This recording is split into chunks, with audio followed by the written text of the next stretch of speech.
Hello everyone. Today, I'm going to share some amazing tips and tricks to transform everyday items into incredibly useful tools and gadgets that will simplify your life. Don't waste another minute. Watch now. First, I'm taking this clear plastic tube and a nail. I'll use a pair of pliers to hold the screw steady, and then gently tap it with a hammer. Now, I'll use a utility knife to carefully cut the tube right at the point where the screw is, creating a small, clear connector piece. Next, I'm threading a red and white wire through this small connector.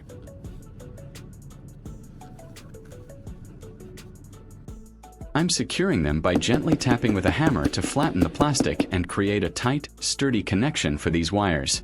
I'm repeating this same process to create a second connector piece, inserting another screw into the tube, hammering it in, and then cutting around it. This method ensures a robust connection, perfect for extending wires or creating custom lengths. Finally, I'll attach the red and white wire through the second piece, hammering it flat to secure it firmly.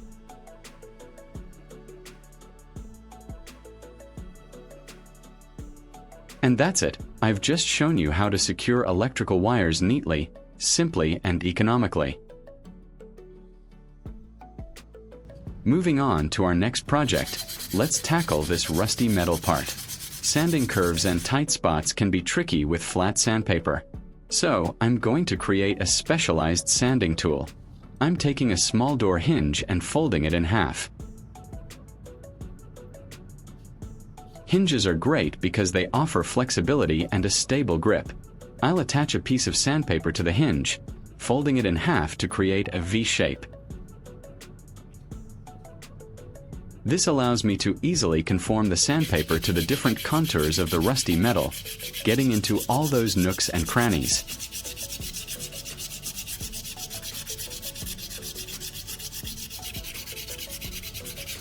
See how efficiently it cleans up the surface?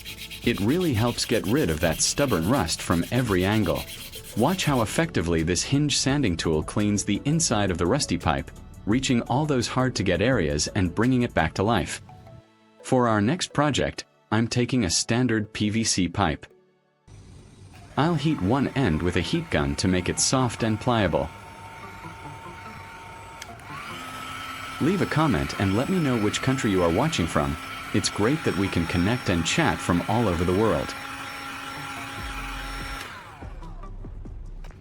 Once it's pliable, I can flatten and mold it into the desired shape. I used a piece of hard plastic to shape the PVC pipe. Now that our plastic piece has cooled and hardened, I'll secure it in a vise.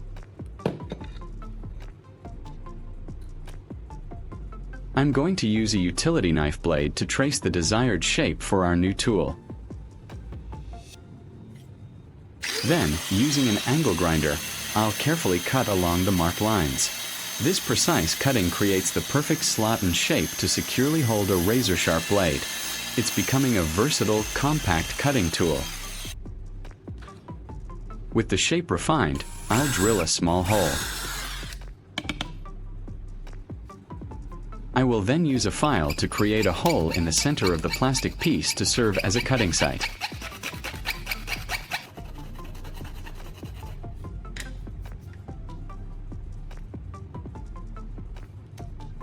Finally, I'll attach the utility knife blade with a small bolt and nut, creating a foldable, custom-made knife.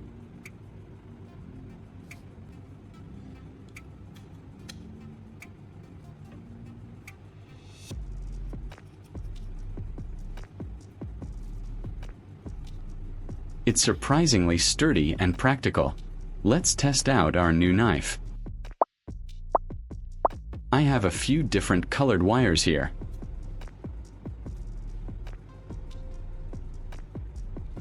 If you find this video interesting, don't forget to like, subscribe, and turn on the notification bell so you don't miss any interesting ideas coming soon.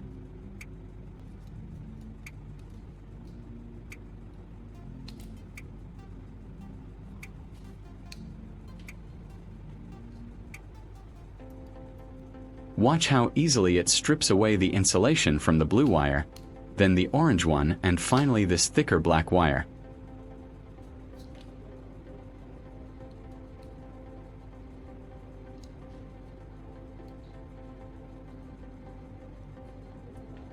This simple tool proves to be incredibly efficient and sharp, perfect for small electrical work or any task requiring precise cutting and stripping. Next up, I'm working with a PVC pipe and a hose clamp.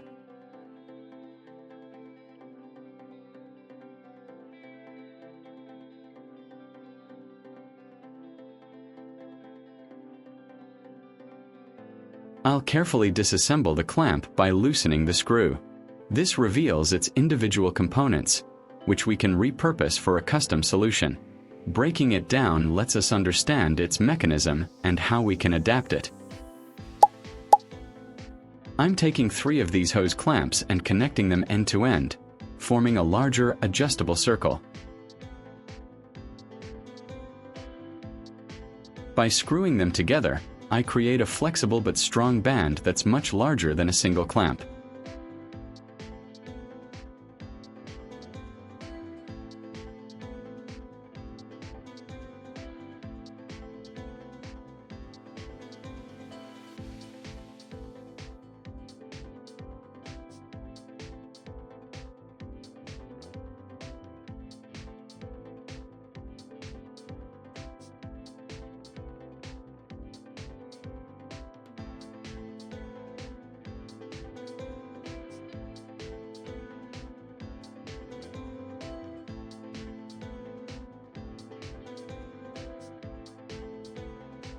Now, I'll place this extended clamp system around the PVC pipe and tighten all the screws.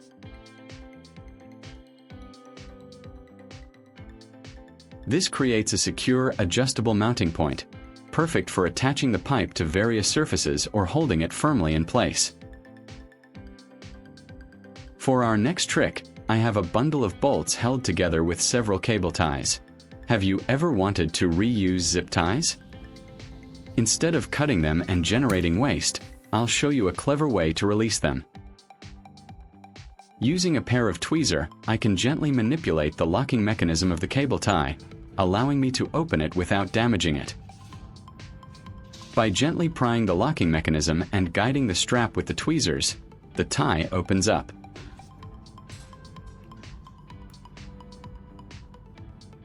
Look at that, perfectly reusable.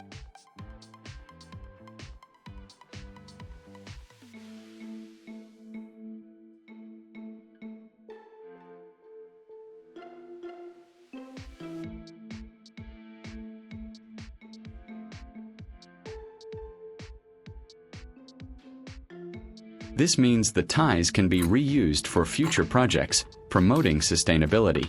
This trick allows you to reuse cable ties, saving you money and reducing waste. Next, a super handy fastening trick.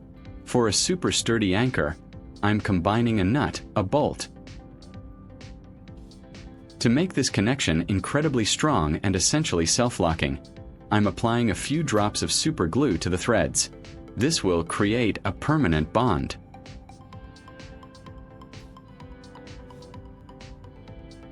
For an even stronger, faster bond, I'll demonstrate the baking soda hack. I'm placing a bolt on a small piece of wood, dusting it with baking soda, and then applying super glue over it. The baking soda acts as a filler and accelerator, creating an incredibly strong, rigid bond almost instantly.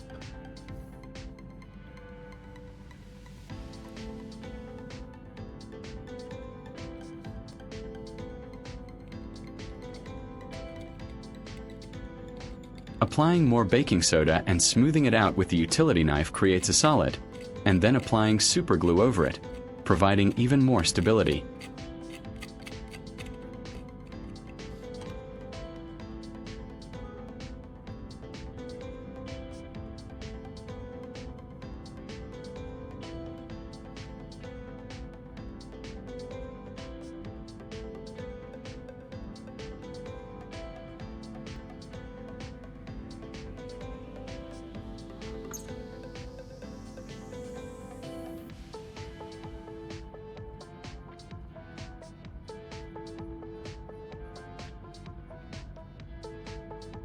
It's a quick hack to make a super sturdy anchor.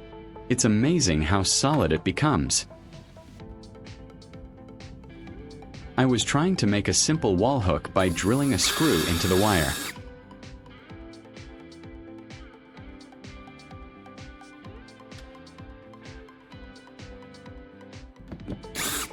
But it didn't work. The screw wouldn't hold the wire in place.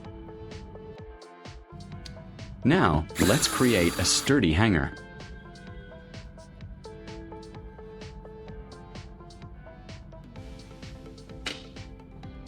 I'll take a length of wire and pass it through a nut.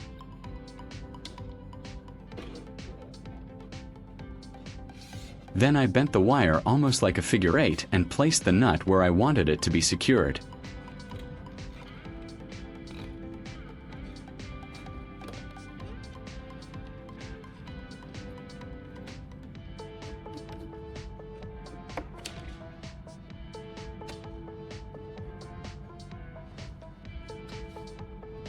Then, I'm using my drill to screw this directly into the surface. This forms a strong, reliable hanging point. It's incredibly practical and holds quite a bit of weight. Finally, for the last demonstration, I'm showing how to adjust a bicycle training wheel.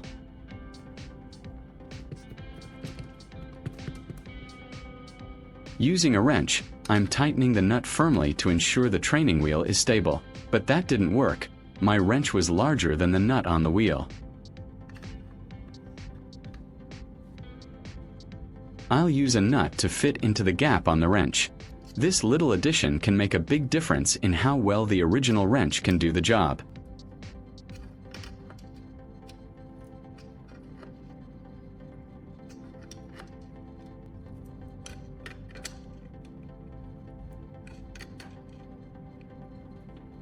This tiny modification can make a big difference in the stability and ride comfort for young cyclists.